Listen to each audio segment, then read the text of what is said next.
Hello, this week we're carrying on looking at conflict and tension. Just 3 pieces of knowledge to learn again this week. This week we're focusing on the Rhineland, the Munich Agreement and the Nazi-Soviet Pact. Please make sure that you've revised this. Let's begin then with the remilitarisation of the Rhineland in 1936. So the Treaty of Versailles had demilitarised the Rhineland. Germany had re-agreed to this at the Treaty of Locarno in 1925.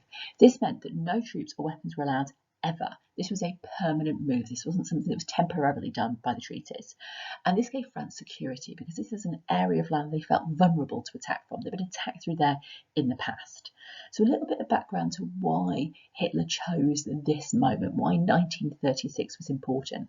Well, obviously already at this point, Hitler had already begun his rearmament program and had a lot of success there. He'd been rearming in secret since 1933, much more openly since 1935, and had got away with it. But also along in the background, in 1936, France and Russia, the USSR, had signed a defensive alliance. Hitler claimed that this threatened Germany. So putting troops in the Rhineland was his way of defending Germany. That's what he would argue if challenged. Also, Britain, France and the League of Nations were busy with the Abyssinian crisis. So this seemed like Hitler had good excuses to invade at this time and the opportunity of others being distracted. Let's look at the events then. So these events are on the 7th of March 1936. Hitler ordered his army into the Rhineland at that point. Really importantly, they had orders to retreat if the French stood up to Hitler and his troops. So if there was any French opposition, any French military opposition, intervention, they would stop. But the French did nothing. And Britain also did nothing. And the German troops were welcomed as heroes. Remember that the Rhineland is still German territory, it's still German land. It's never given over to France or anybody else. It just becomes this demilitarised zone. It is still part of Germany, but just an area of Germany where they couldn't store weapons. The League of Nations condemned Hitler, they told him off, but they refused to impose sanctions. Remember, Germany weren't even a member of the League at this point anyway. This was a huge victory for Hitler, because what he'd done now was he'd openly broken the Treaty of Versailles and successfully made Britain and France look silly. This made Hitler begin to believe that Britain and France would always back down. It encouraged him to go further. As I mentioned on the previous slide, he'd already got away with rearmament. Now he'd gotten away with the remilitarisation of the Rhineland. This made him feel much more secure in going a little bit further, taking a step forward. So he'd now rearmed and remilitarised with no consequences. So he was now ready to do the next step, which was to start taking territory back. So the Rhineland is really important because what it does is it gives Hitler the green light to take more action. Our second bit of knowledge this week is on the Sudeten Crisis and Munich Agreement. This is September to October 1938. So just a little bit of background first. So the Sudetenland, this was a part of Czechoslovakia, and it had been created after World War I. 3 million German speakers lived within the Sudetenland. The other reason why Hitler felt he had a claim to it and felt it was a good bit of land to take over was it was absolutely full of factories such as the Skoda Works. That was the most modern armaments factory in the whole of Europe. However, it was really worth defending for countries like Britain and France because it was a modern democracy and it had a really strong army. So actually, it was going to be quite a difficult place for Hitler to invade if he didn't get the cooperation of the Allies. So let's have a look at the events that lead to the Munich Agreement. So this is the Sudeten Crisis because the crisis is in the Sudetenland. It's about Hitler trying to take over that land, but it ends up with the Munich Agreement, which avoids war. So the Sudeten Nazi Party, so they're a group of Nazis within the Sudetenland of Czechoslovakia. In September 1938, they riot. They demanded union with Germany. They said that this bit of land must be given back to Germany because it contains German people. And at that point, Hitler accused the Czechs of atrocities. He said that the Germans living in that area were being treated terribly. And so he said that there must be military intervention to defend those poor German people. So this alerted the other countries that there could be some kind of war in this area. So Chamberlain met Hitler at his mountaintop retreat at Berchtesgaden and agreed on a plebiscite. So What was agreed on the 15th of September was that the people of the Sudetenland, or parts of the Sudetenland, would be given a vote to decide, do you want to be part of Czechoslovakia or do you want to return to Germany? Hitler promised Chamberlain, this is the last problem, if this goes my way, I'm going to be really happy and, we'll be fine. The Czechs agreed to this because this seemed fair, there was a vote going on, so it seemed like the crisis was over. However, the next week, Chamberlain went back to Germany to kind of shore up and decide the details of what was going to happen with the plebiscite. But at this point, on the second visit, Hitler made more demands. He wanted more areas of the Sudetenland. Chamberlain refused. As he flew home in his plane, he looked over at Britain and just realised that this was, this was terrible. He looked at all the housing estates of Britain and saw, they could be bombed in a war. And this was a quarrel in a faraway country. He really wanted to avoid war at all costs. But at this point, on the 22nd of September, war looked very likely because Hitler was continuing to demand. And Chamberlain really didn't feel they could give in to him at this point. So the next stage of the story ends with this Munich Agreement. So Mussolini steps in at this point on the 29th of September. So this has now been going on since early September, the 7th of September.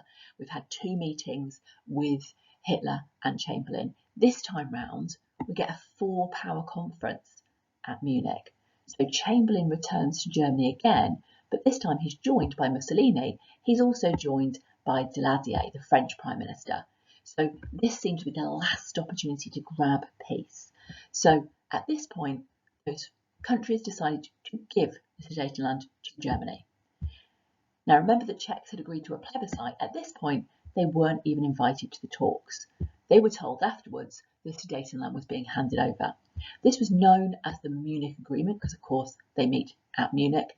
And as far as the Allies were concerned, as far as these 4 powers were concerned, solve the Sudeten crisis, or crisis as I put there, solve the Sudeten crisis, because now Hitler would want no more demands. He'd want nothing else because he'd been given what he'd asked for and what he wanted to.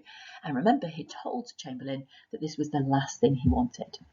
So the next day, Chamberlain returned to England with his piece of paper. Remember that, agreeing peace. This was where both Hitler and Chamberlain agreed that this was the last thing that Hitler would be given. And it was seen as the high point, the triumph of appeasement. Because war had been avoided, Chamberlain returned to Britain as a hero. He was seen to be someone who had done the right thing, handed over this bit of land that was worthless to the British at least. But in the background, Chamberlain wasn't a fool. He never fully trusted Hitler, and he began to rearm Britain at pace. He believed at some point that Hitler would break the agreement. He was absolutely right. From the 1st of October, Hitler occupied the Sudetenland and said this was the beginning of this 1,000-year empire. So what were the results of this agreement? Well, Hitler decided that Britain and France were worms. They were pathetic. They had no backbone. They were never going to stand up to him. So he had now a very low opinion of them. And this encouraged him to go further. He now wanted to take more. He had, of course, rearmed. He had remilitarised the Rhineland. He had formed Anschluss with Austria, and he'd now got the Sudetenland. All of this had been accomplished without anyone trying to stop him. In fact, people handing him things. At this point, over in the east, over in Russia, Stalin also believed that Britain and France were worms, and he believed that they would never stand up to Hitler. And it meant that he had to make an agreement with Hitler on his own, because he believed even if Britain and France promised to defend Russia and said that they would stop him, that actually that would never happen. So this directly led to the Nazi-Soviet pact. A positive was that this wasn't just about Britain being pathetic and handing stuff over. Britain weren't ready to fight in September, October of 1938, so it gained them a year to prepare for war. It increased spending on the RAF. It given them time to build air raid shelters, plans to evacuate children, and they formed conscription from May 1939. The other thing that it did, in a positive light for Britain, was it improved the war morale of the British people. They knew now they'd done everything possible to avoid war. And once Hitler now started breaking the Munich Agreement, well, they now decided that Hitler was evil, and it gave them the real kind of spark to be able to stop him. So just can you see that it didn't last? So we've seen the results where Hitler really believed by this point that Britain and France were pathetic, they were worms, they wouldn't stop him. Well, absolutely. So just 6 months later, in March 1939, Hitler invaded the rest of Czechoslovakia. He forced the Slovak leader to declare independence, and he brought the Czech president Hacha to Berlin and forced him to invite German occupation. The German army marched into Prague, capital of Czechoslovakia, on the 15th of March 1939. So Hitler broke the Munich Agreement just 6 months later. So he'd broken his promises, and what that led to was continued rearming by Britain, and Chamberlain promising in April 1939 that if Poland was threatened, they would defend. Obviously, Hitler's not really going to believe that. They'd promised, that if he took more land in Czechoslovakia, they'd stop him. They don't. So our third and final topic this week is the Nazi-Soviet Pact and its consequences.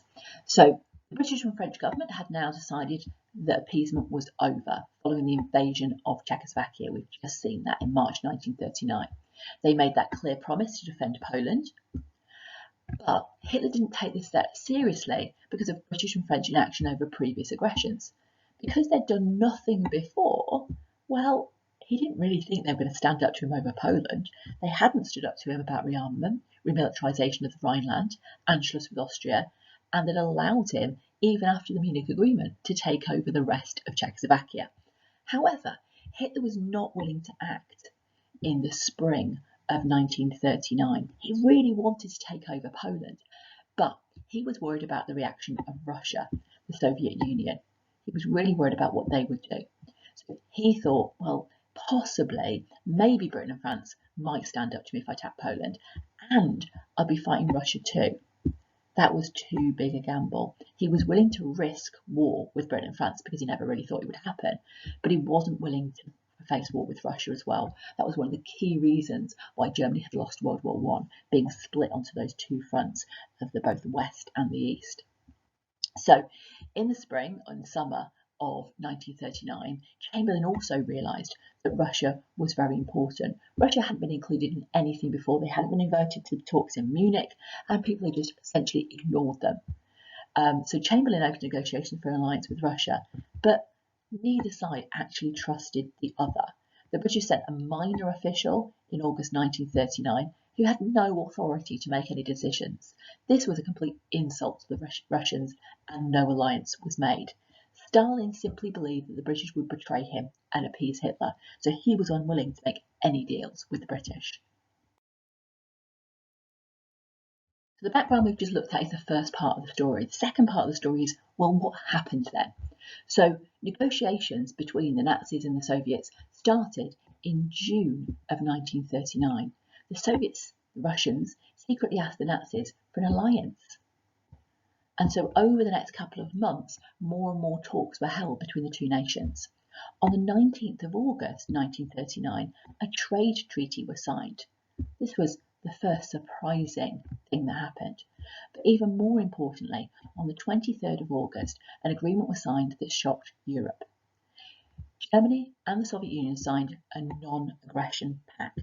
So in public, this was saying they wouldn't fight each other. This was an agreement to kind of say, we're going to keep out of each other's business and we will not fight each other. This was a shocking agreement for two countries who had previously expressed great hatred of each other's political systems. Stalin and Hitler had made no secret of their dislike of each other throughout the whole of the 1930s. But in secret, the countries agreed to attack and divide Poland between them. That's what the Nazi-Soviet Pact was all about. So this, on the 23rd of August 1939, that is the Nazi-Soviet Pact.